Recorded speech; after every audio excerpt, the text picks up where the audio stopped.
Hi students, today we are going to see 12th Standard English Unit 1 poem The Castle. The Castle is written by Edwin Muir. The castle, you can see it in the picture over there.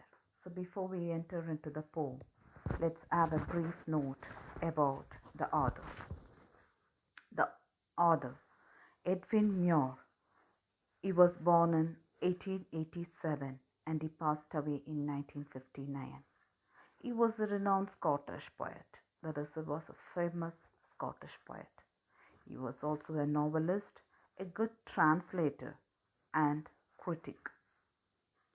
He was always remembered for his clear poetry. His poetry was always clear for the person, those who read it. He actually started to write the poetry at the old age time. That is, he didn't start to write in the young age because he has got a lot of bitter experience in his lifetime, and that made him to write the poetry. And over the course of several years, he started to work out with the philosophical style, and he gained a very good recognition in his life in his later age. The first attempt, that is the initial attempt, the beginning attempt, what he has given is first poem and chorus of the newly dead. So these two are the initial attempts which was given by Muir. Later there were number of collections that included variations on a time theme, the narrow place, the voyage and other poems, the labyrinth and 1 Foot in Eden. So I think you are now able to give a small picture about Edwin Muir as an introduction. So let's move to the poem. So here Edwin Muir, he has given about 6 stanzas over here, and he has maintained a very good rhyme scheme here. So all the stanzas has got the same rhyme scheme as he has followed A, B, A, A, B. What's that? A, B, A, B rhyme scheme. So we'll move to the first stanzas. First stanza. All through that summer at ease we lay, and daily from the turret wall we watched the movers in the hay, and the enemy half a mile away. They seemed no threat to us at all. So here, all through that summer at ease we lay. We lay, who is that? It's none other than the soldiers. So they are laying over there at the summertime at ease. At ease we lay is without any stress. They are completely stress free and relaxed. All through that summer at ease we lay without any stress. They are completely relaxed and they are laying over there in the castle. And daily from the turret wall we watch the movers in the hay. So what is happening over there? That is, they think that there is no danger coming for them. So they are in a very relaxed way. And what is happening there? They are saying over there, and daily from the turret wall. Turret wall is a small tower on the top of the castle. You can see it in the picture over here, the top of the castle. So they are laying over there, and what they daily used to do is from that turret wall we is soldiers. So they are watching the movers in the hay. Mowers is a people who trim grasses and lawn. That is, in the garden they used to trim the grasses and lawn. So they are watching from the turret wall, they are watching these people how they are trimming the grass and lawn. And the enemy half a mile away. So they can see their enemies half a mile away. From that turret wall, if they are seeing, they can see their enemies half a mile away from that place. and see no threat, and see no threat as at us all. So they are thinking that there is no threat, nothing is going to happen. The soldiers felt sure that they would not be defending or fighting because the enemy was half a mile away and they seemed no threat at all. So this is the first stanza. So I'll repeat again for you to get a clear idea. So here, if they were at ease, they were unworried. At ease is they are really unworried. And if they were laying their relaxed posture, even if it is not literal, what is happening is they only accept there is no chance of danger that existed. Nothing is going to happen. So that is why they are in a very relaxed way. So the soldiers felt sure that they would not be defending or fighting because the enemy was half a mile away, because they felt no threat as seemed to happen at all. So let's move to the second stanza. In the second stanza, for what we thought had we to fear, with our arms and provender Lord and Lord on Lord, our towering battlements tier on tier, and friendly allies drawing near on every leafy summer road. For what we thought had we to fear. So this is the alliterated word which is given over here in the first line. What we. So this is the alliterated word which is given over there. So they are thinking that for what we thought we had to fear. So why should we have to fear? We don't want to fear for anything. They were thinking like that. With our arms and provender load on load. So with our arms, that is in their arms, they have enough weapons. There is lot more than enough weapons in their hands, in the arms. And provender is food, more than enough food. Load and load, there is load and load on loaders, more than enough. Okay, more than enough food and more than enough weapons with them.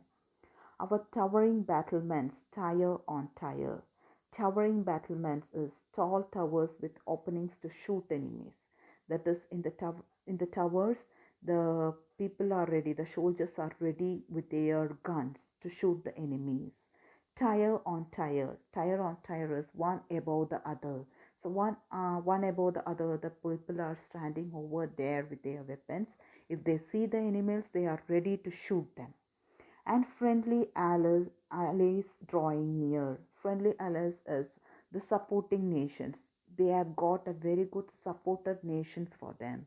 So they are thinking near to our nation. There is a very good supporting nations for us to support us on every leafy summer road. So on every leafy road, that is on all the roads, there are some nations. There are some nations who are very much ready to support us. So why do we want to fear? That is in the first line. For what we thought had we to fear. So let me explain again this second stanza. So they are saying here, this is a rhetorical question which they are asking here.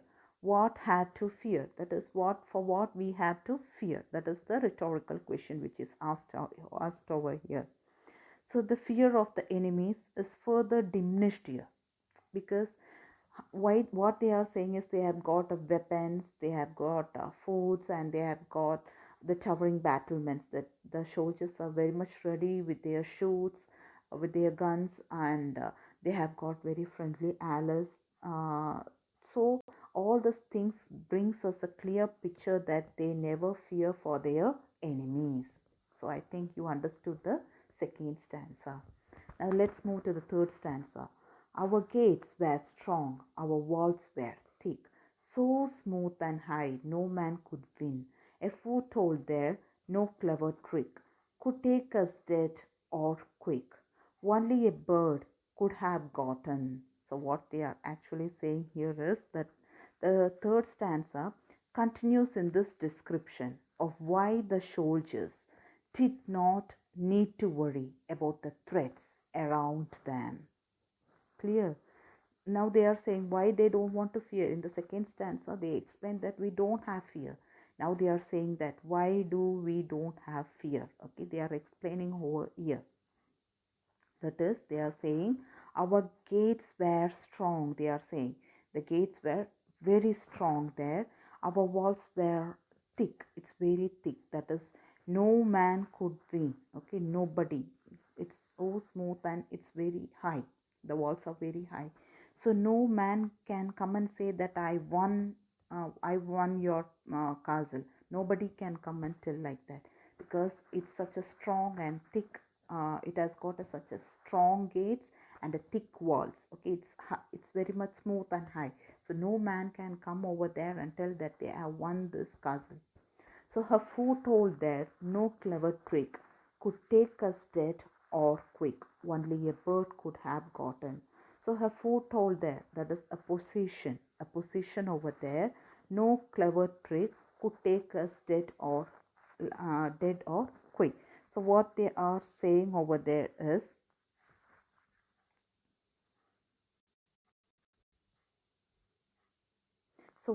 they are telling over there, um, a foretold there, that is, even if some people are there with the position, nobody can make it. They understood that nobody is there with a clever trick and all could take us dead.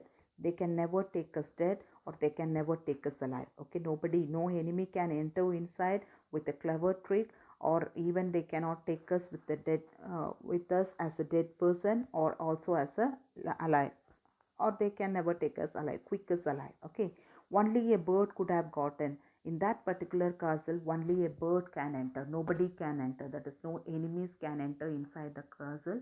It's well protected with everything. And this poet, the poet is saying here that in the castle only a bird, because it is flying, it has got that freedom to enter in the castle. So only, and it belongs to the animal, so it can enter into the castle. So that's what they are saying over here. So that is, they are saying, what they are saying here is, that is, no enemy can enter inside the castle because the gates are strong, the walls are thick, and it is so smooth and it's very high, and no man can enter inside and tell that they have won the castle. So a foretold, that is, even if they have got lot of position, whatever tricks, they can never make the tricks because nobody can take the soldiers or the castle persons as dead or alive.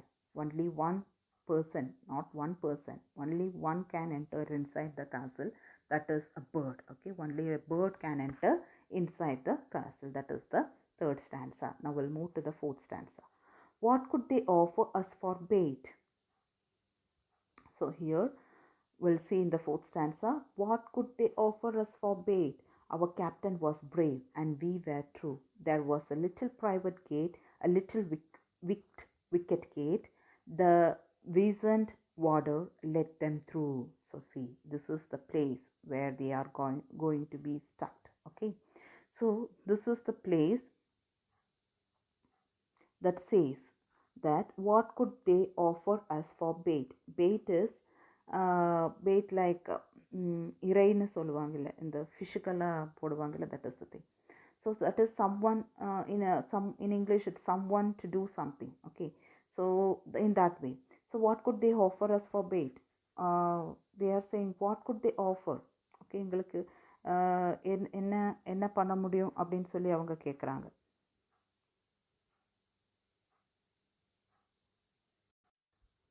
So here he is saying, what could they offer us for bait? They is enemy. Okay. So here he is saying that due to the braveness and true qualities of the soldiers who are there in the castle, they couldn't offer anything. Okay. Nobody can offer anything to the soldiers for their courageous and braveness. Our captain was brave and we were true. So our captain, that is the soldiers' captain, were brave and the other soldiers were very much truthful to that captain. So no enemies. They is in the first line, that is what could they offer. They is enemies, and the enemies cannot offer us anything to enter into inside the castle. Okay, so because the soldiers are that much truthful to their captain, there was a little private gate. That is, there was a big gate. In that big gate, there is a small private gate. Okay. So a little wicket gate. So that gate is referred here as wicket gate. Wicket is evil. Okay. And wicket gate is all gate. So it's called as evil gate. Why is it so called as evil gate? That is because the reason warder let them through. So there was a warder. A warder, reason is an aged old god, an old man, okay, who is there as a god over there. So what he did, he just opened the gate for this enemies. Okay, let them through is he opened the gate for the enemies. So what we can see in this stanza is what could they offer us for the bait? That is, the soldiers are saying nobody can offer us anything, okay, because we are such a truthful for our captain, because our captain is such a brave person, and we want to be truthful to him. So they are very much truthful to them. And there was a little private gate over there. There is a big gate. In that big gate there is a small gate over there, that is called as private gate. A little wicked gate. Wicked is evil gate. Not wicked is evil. Okay, so wicked gate is small gate, so that it's called as wicked, that is evil gate. Why is it so? It's because there was a Wiesen warder is an aged old guard who let the enemies inside. Now we will move to the next stanza. Oh, then our maze of tunnel stone grew thin and treacherous as air.